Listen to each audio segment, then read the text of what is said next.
Hi, I'm Jane McCallion. And I'm Adam Shepherd. Welcome to the ITPro Podcast. So I have been locked in fierce debate all morning about crisps. Yes, you're telling me about this. Our one-time colleague, Vaughan Highfield, I believe, has been telling you that French crisps are better than British crisps. He has, wrongly.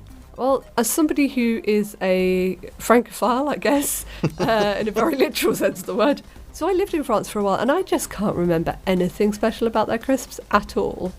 So it's a good insight, I think, for our listeners as to the kind of nonsense that people, who work on the journalism side of the tech industry end up. What do we end up rowing about? It's like not what is the best tech, not what is the best phone, not some kind of main thing. It's food. This is because we're poor, starving journalists. But yes, he's trying to claim that ready salted is in fact one of the superior crisp flavours, when in fact, as everyone knows, it is salt and vinegar that is the only true honest choice for best crisp. Anyway, yes, crisp nonsense aside, we should probably get into this week's news, I think. Yes, we should. So this is the news that Oracle, the database giant, is currently being sued in California by the German company Union Asset Management. Yes, so the suit alleges that Oracle has been allegedly inflating cloud revenues and trying to systemically coerce and bribe existing customers into cloud migrations. So the allegations here are worth going into in a bit of detail. So what this suit alleges is that Oracle was essentially fiddling the defaults for its on-premise software to deliberately exceed the customer's license allocation, at which point Oracle would audit said customers, find that they were quote-unquote violating their license agreements, and levying penalties against them, with the proviso that the penalties would be dropped or reduced if the customers agreed to adopt a short-term license for Oracle's cloud software which the customers did not want or need, according to the suit. Yeah, and this is the third time that the company has had a crack at taking Oracle to court. They tried in 2018 and 2019, and I think to an extent that shows by who the named defendants are. Larry Ellison, the founder, I guess you'd kind of maybe expect that, CEO Safra Catz, but also the former CEO Mark Hurd, who passed away recently, and Thomas Kurian, who is now Google Cloud CEO, but he was previously at Oracle. So, it's an interesting collection of people you've got there, and Mark Hurd in particular seems like an odd one to still have on the suit. The really interesting detail for me comes from an excerpt from an email that Thomas Kurian sent, basically stating, according to the suit, that the UI of one of Oracle's cloud products that it was allegedly trying to get customers onto was fundamentally broken, basically, and not fit for use. Yeah. Obviously the court has seen fit to at least hear it in this case, and we will, of course, keep on top of the case as it progresses, but at the moment I don't know how far it'll get, whether it's just another Silicon Valley spat or whether, it's not. I guess the courts will decide on that. We did approach Oracle, of course, for a comment on the matter, but we hadn't heard back from them at the time this goes to air or the time that our news story was published. So, yeah, it'll be interesting to follow what happens. So in more cloud news, the news has come through this week that Salesforce's co-CTO Keith Block has departed the company. Yes, this was quite an unexpected resignation. There hasn't really been any explanation or anything around why he's gone. He just has. It doesn't necessarily look like he has gone in disgrace, but it's also not a kind of, oh, thank you, Keith, for spending however many years with us, we're sad to see you go, but enjoy your retirement either. So it's worth noting that the company has wished him well, and he's still staying on as an advisor for another year at least. Yes. So it doesn't look like he's departing in disgrace. Yeah, he's not going under a cloud by the looks of it. But excuse the pun.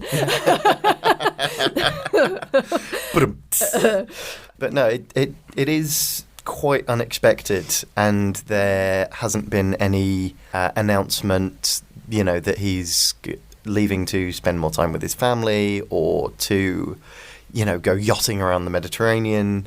It's left a few industry figures somewhat perplexed. Scratching their heads. I don't believe that there is any indication of who might take over from him yet? No, I think the idea is for Mark Benioff, who was and remains co-CEO, essentially to go back to being full-time CEO. I believe the idea of having Block as co-CEO in the first place was for Block to do most of the day-to-day running of the business, with Benioff remaining in a more strategic role as the face, if you like. So I guess Benioff's just going to go back to running the show full-time. I guess, for now. And finally, we turn to the news that Katherine Johnson, a mathematician who worked for NASA, has passed away at the age of 101. Now, she may not be a name that you have particularly heard of, but she, as the same with getting ahead of myself here a little bit into our discussion, but as with many women, in fact, during the 50s, 60s, she was instrumental in the NASA space program, and indeed in the first person to go into space and orbit around the planet successfully. Yeah, she was part of, as you say, the first manned US orbit around the planet, and paved the way for later NASA engineers like Margaret Hamilton, who was instrumental in landing man on the moon. Yeah, and I do feel it's one of those things that increasingly women who worked at NASA and who enabled all these amazing scientific discoveries and achievements are increasingly being recognised. But it is one of those things, it's so funny, isn't it, that we talk about, women in STEM now and, how, it's important it is to get girls to working with computers and doing maths and stuff, whereas, in the 50s and 60s, you had, the women were the computers. And literally that's, if you watch the film Hidden Figures and one of the characters is based on her, that was their role. They were called computers, and they sat there and they did their computed maths. things. Yes, they did. And even the guy, John Glenn, who was the astronaut who orbited the Earth, requested that IBM's computations were double-checked by Johnson. With the words, if she says they're good, then I'm ready to go. And I think it's great that she's being recognised, albeit somewhat later on in her life. It's very sad to see her pass away as well, though 101 I think is a good innings for anyone. It is a very, very good innings indeed, although I'm sure she will be missed by her colleagues at NASA and by the many people that she has inspired around the world. We're heading for a short break, but when we come back, we'll be joined by Alex Hilton, Chief Executive of the Cloud Industry Forum. Welcome back. We are now joined by Alex Hilton, the Chief Executive of the Cloud Industry Forum, who is here to tell us all about cloud and SMBs. So, Alex, welcome to the podcast. Thank you very much, Adam. Before we kick off, I was wondering if you could just tell us a little bit more about Cloud Industry Forum, your role in it, and what it does. Absolutely, I'd be delighted to. So thanks firstly for the invitation to come and chat with you today. As you correctly introduced me, I'm Alex Hilton, Chief Executive of the Cloud Industry Forum. We are an IT trade body. We have been in existence now for 10 years. And as the name implies, we really talk about all things cloud.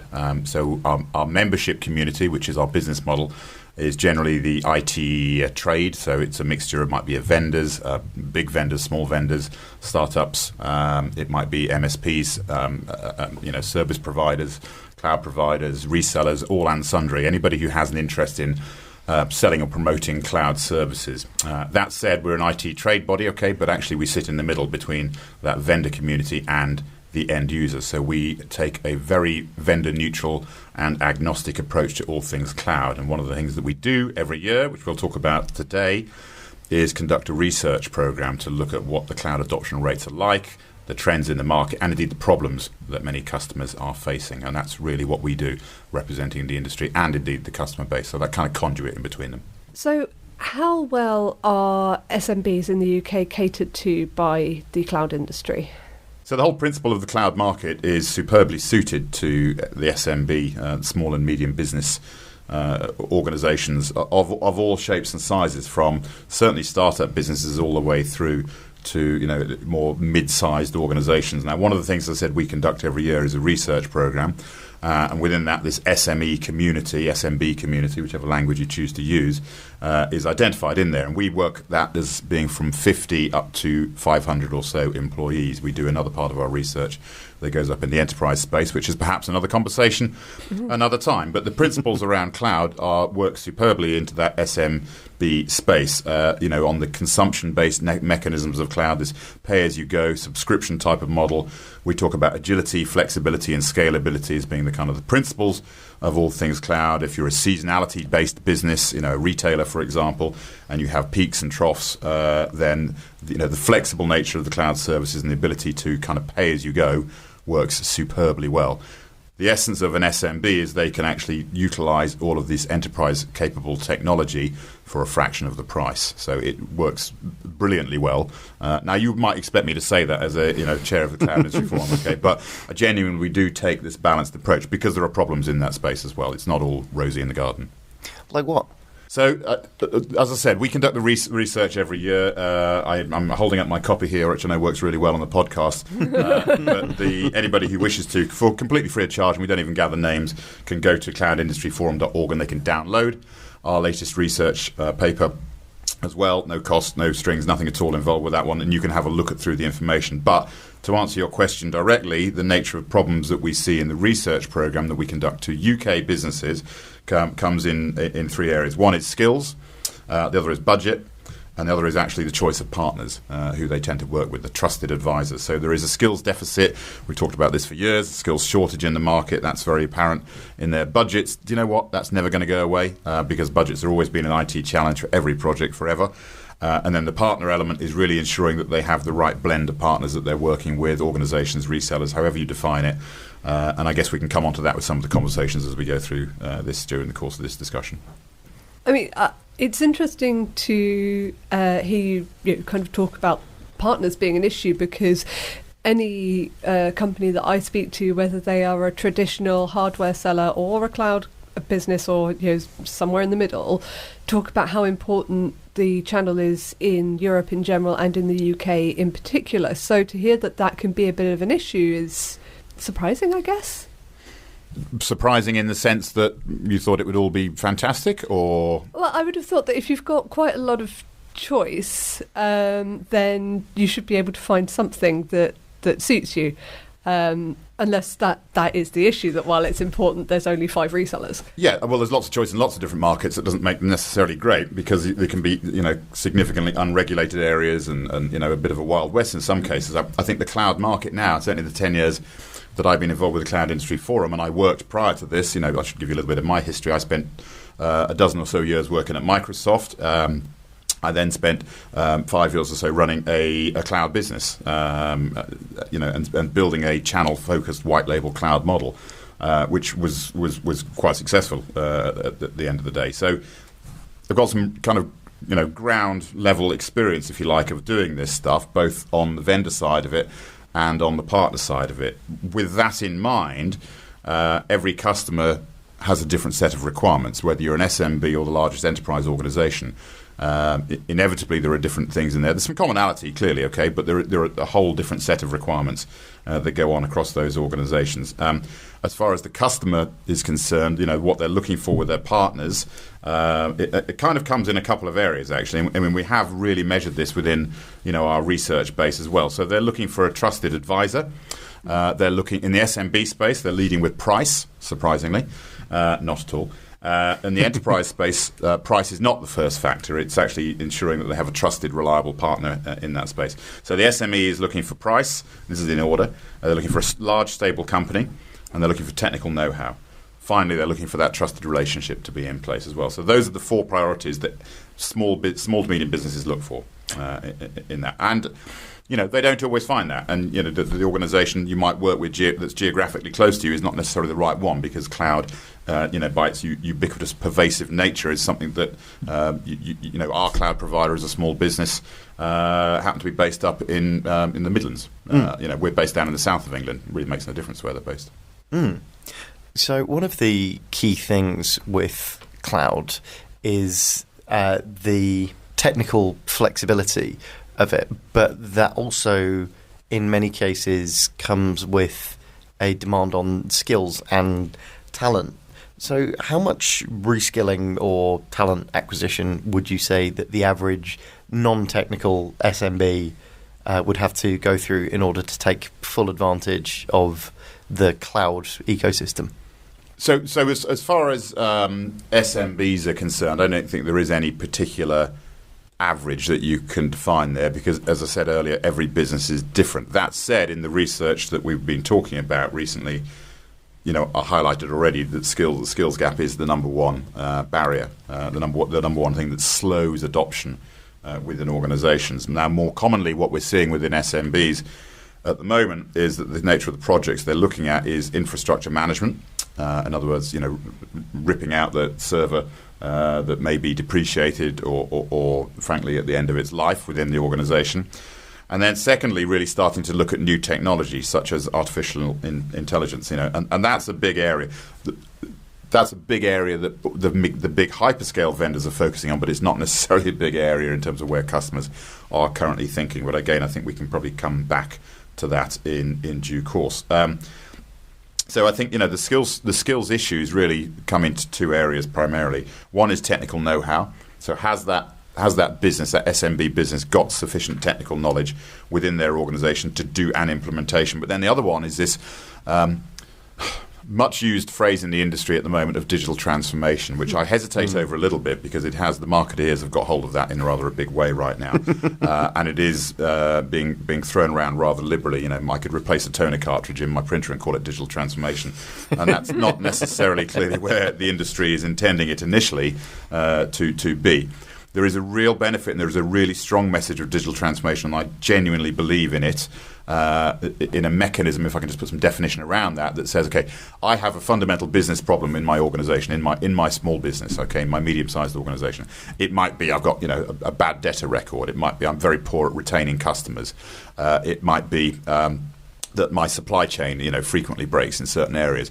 Whatever it might be, there is a technology solution that could potentially be applied, and that is the digital transformation message in there, taking the business issue that exists and applying, partially maybe, not wholly even, applying the use of technology to help that improve. Now, from my perspective, digital transformation really comes into play utilising cloud services. I guess you again would expect me to say that, but that is really what it is about. The digital transformation message can only work on a cloud platform, work effectively and efficiently. Okay.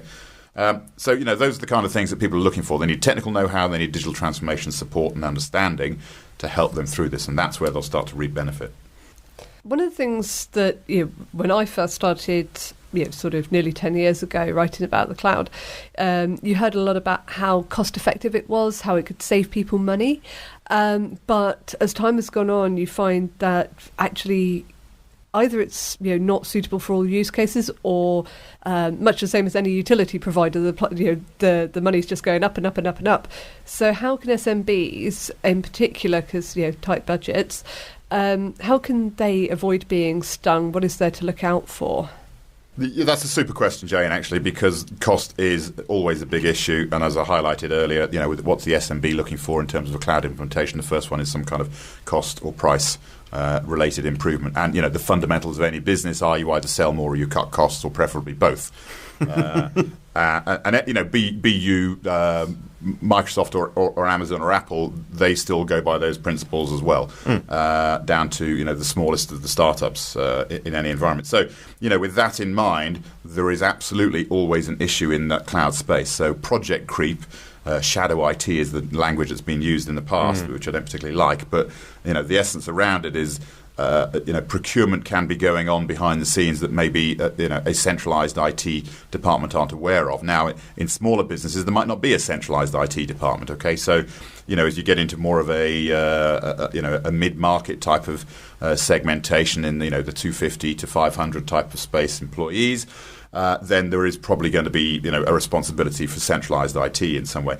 Now, with big enterprise customers, what we're seeing more and more is a decentralization of IT, which I think gets quite interesting. And because what you can do there is a more federated nature of technology deployment. In other words, rather than you might have a centralized IT department that creates policy and process and so forth. But actually what you then start to do is you put the skills out into the field, so to speak, whereby they might be working in the sales department or the accounts department and so forth, and they're utilizing and then bringing those skills back into the centralized IT function. So this is decentralized nature that exists. Project creep is an issue. Costs have to be controlled and managed. And I'm sure we've all heard horror stories where suddenly, the credit card bills start rolling in and the expenses creeping in, and go, wow, we've got a massive spend on technology that has not been authorized, not gone through a centralized function in some way that can cause problems. And it's something that organizations need to have policy and procedure to manage effectively.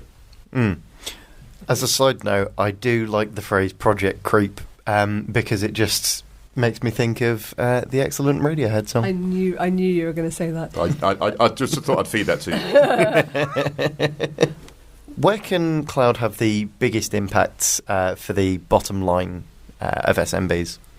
So my take on the cloud story is really the benefits are creeping into businesses in a much bigger way. We talked about infrastructure management as being the first thing that many organizations are outsourcing. That says some 40% of any businesses, be it small or the largest, IT budget is still spent on managing infrastructure. So there's massive cost savings that can be made in there, and that's something that organizations should really consider looking at if they're not already doing some kind of cloud implementation at the moment. To my mind, actually, the biggest benefits ultimately will come in when an organization is all in, when they're starting to go down this serverless route and utilizing a full cloud implementation. That's not going to be right for everybody, and I'm absolutely not trying to force that on organizations at all, but that ultimately is where the benefit will come in, because you have predictable costs, you have a cash flow that you can manage, you're moving away from big CapEx expenditure to more of an OpEx type of budget. And that really starts to work. And that's where organizations can then say, right, now I'm going to think about enhancing this technology with this digital transformation process. And I can look at things like AI and IoT and the big things that will really move their business forward outside of pure cost control of infrastructure. So unfortunately, we are almost out of time. But before we go, Alex, you are one of the co-organisers of the UK Cloud Awards, which is run by the Cloud Industry Forum in collaboration with ITPro sister brand CloudPro. Tell us a bit more about the UK Cloud Awards and how businesses can get involved. Love to. I'm so excited to be back for this one for the 7th year of the UK Cloud Awards. We've had a great partnership with CloudPro now for the entire time of this. Back again for an exciting set of new awards, which will be happening in June. We are open right now for submissions over 20 wonderful categories, covering product innovation, projects, and also looking at the channel and people associated in there. So the awards are open right now. It's really recognised, I think, as the real blue-ribboned event, the one that everybody wants to be involved with and participating in, largely because of the tenure we've now had and the longevity this programme has had. So it's really exciting. Cloud industry's massively moved on in the last 7 years, and it's great to be involved with CloudPro on that. You can find links for how to enter the UK Cloud Awards in the description of this episode. But Alex, thank you very much for joining us. Thanks for having me. You can find links to all of the topics we've spoken about today in the show notes, and even more on our website www.itpro.co.uk. You can follow ITPro on Twitter, LinkedIn and Facebook, and you can subscribe to the ITPro newsletter for a daily dose of IT news. This week, issue 2 of the ITPro 2020 magazine is also out, which we will leave a link to in the show notes. which offers you a roundup of all the biggest news and features from this month. Don't forget to subscribe to the ITPro Podcast on Apple Podcasts, Spotify, Stitcher, or wherever you get podcasts. And please take the time to leave a rating and a review on whichever platform you choose. We'll be back next week with more news and analysis from the world of IT. Until then, goodbye. See you later.